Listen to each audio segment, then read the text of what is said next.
வணக்கம் viewers, welcome to Kumari special channel. இன்னைக்கு பார்க்க போகிற டிஷ் என்னன்னா மிக்ஸ்டு வெஜிடபிள் குருமா எப்படி செய்கிறது அப்படிங்கிறத புஷ்பா அம்மா நமக்கு இப்போ சொல்லுவாங்க. வாங்க வீடியோக்குள்ளே போகலாம். வணக்கம். இப்போ குருமாவுக்கு தேவையான பொருட்கள்: கொண்டக்கடலை நைட்டு ஊற போட்ட கடலை, அந்த தண்ணியை ஊற்றிட்டு வேறு தண்ணியை விட்டு அவிக்கணும். 5 விசில் போடணும். 5 விசில் போட்ட தண்ணியை அதெல்லாம் அரிச்சு எடுத்துட்டு அந்த தண்ணி தான் இருக்குது, அதோட தான் சேர்த்து குழம்பு வைக்கணும். மீன் மக்கரு வெந்நியில் போட்டு எடுத்திருக்கேன். அப்புறம் அதுக்கு தேவையான பொருட்கள்: உருளைக்கிழங்கு, தக்காளி, கேரட்டு, பல்லாரி, பீன்ஸு, மிளகாய், கருவேப்பிலை, கொத்தமல்லி செடி.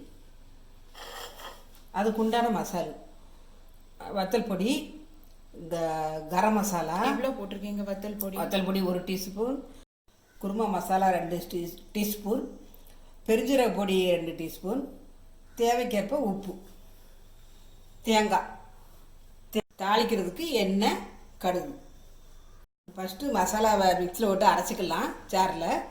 அப்புறம் எப்படி பண்ணுதுன்னு சொல்லித்தரேன். தேங்காய் ஃபஸ்ட்டு தனியாக அரைச்சி எடுத்துக்கிடணும் தண்ணி ஊற்றி.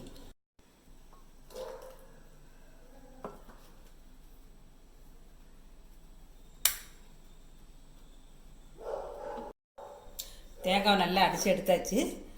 சிலர் தேங்காய் பால் விட்டு வைப்பாங்க, எல்லாரும் இப்படியும் வைக்கலாம்.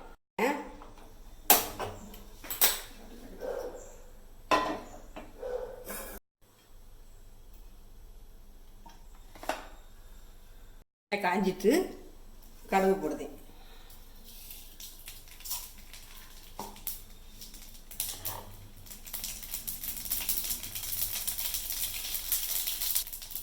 அப்புறம் மிளகாய், கருவேப்பிலை, கொஞ்சம் மல்லிச்செடி. மல்லிச்செடியை முதல்ல போட்டுடலாமா? போடலாம், கொஞ்சம் கரைச்செடியும் போடலாம். நல்லா மல்லிச்செடி. அப்புறம் வெங்காயம், பெரிய வெங்காயம்,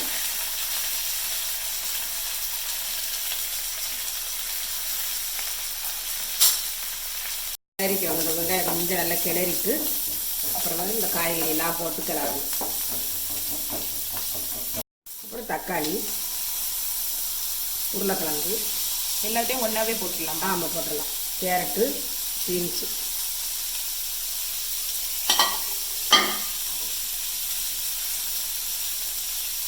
தேவைக்கேற்ப உப்பு போட்டது கிளறுனா அந்த காயோட பிடிச்சிக்கும்.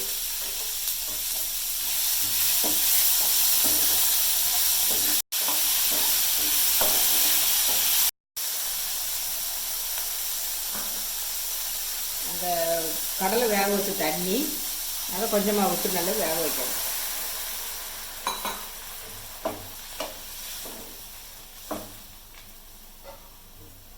ஒரு 5 நிமிஷம் மூடி இருக்கட்டும். அப்போக்கப்போ காய் வந்துருச்சான்னு பார்த்துக்கிடுங்க.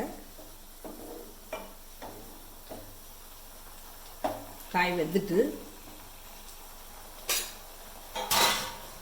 இந்த மசாலெல்லாம் போட்டு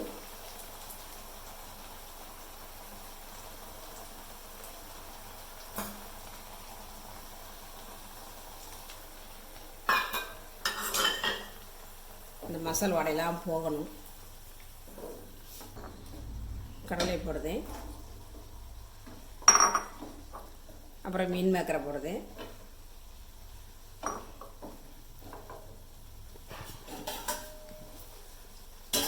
அப்புறம் கொஞ்சம் தண்ணி விடணும். ஊற்றி சாப்பிட்றது மாதிரி இருக்கணும்ல. எல்லாம் ஒன்று போல் கலந்து ஒரு 5 நிமிஷம் மூடி வைக்கணும். மூடி வச்சு அதெல்லாம் நல்லா குக்கான பிறகு தேங்காயை ஊற்றணும்.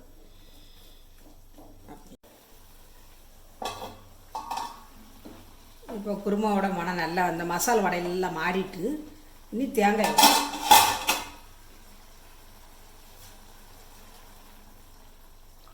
தேங்காயை ஊற்றி ஒரு 5 நிமிஷம் கழிச்ச பிறகு இறக்கி வச்சிடலாம். தேங்காயெல்லாம் அந்த மசாலோடு கலக்கும்போது பார்க்கறதுக்கு அழகாக இருக்கும், டேஸ்ட்டாகவும் இருக்கும். உப்பு தேவைக்காகிறது பார்த்து போட்டுக்கிடுங்க, காங்காமல் இருந்தாலும். சுவையான வெஜிடபிள் குருமா ரெடி. நீங்களும் இதே போல் வீட்டில் செய்து பார்த்துட்டு எப்படி இருக்குன்னு பார்த்துட்டு எங்களுக்கு சொல்லுங்கள். நன்றி.